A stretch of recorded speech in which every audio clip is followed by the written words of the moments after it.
Сәлем достар, уылдырықты ең оңай, ең пайдалы пісірудің жолын көрсетемін. Менде мына жерде 2 ірілеу балықтың уылдырығы. Оған 4-тен 1 шай қасық бұрыш саламын. Жарты шай қасыққа жетпейтін тұз саламын.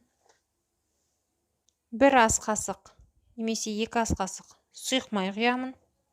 Жарты шай қасық паприка қосамын. Енді барлығын араластырамын.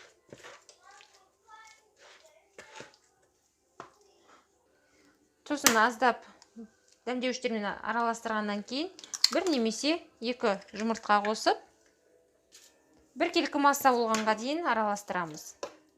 Барлығы 1 келкі массаға айналғанша, жұмыртқамен араласып кеткенше араластыра береміз. Енді араластырған массамызды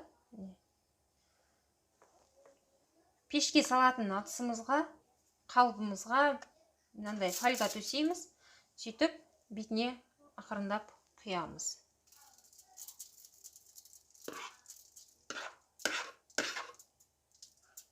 Тегістеу етіп жаямыз, барынша тегістеп.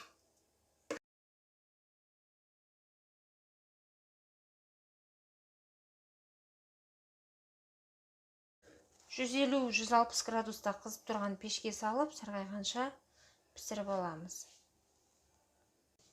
Шамамен 15-18 минут өткенде бұл пісіп қояды.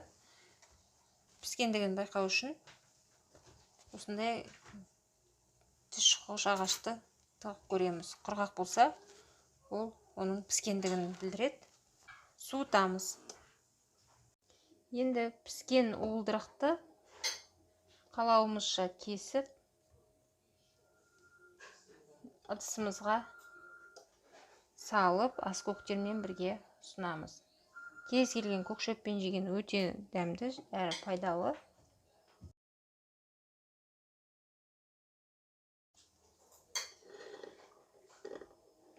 Астарыңыз дәмді болсын.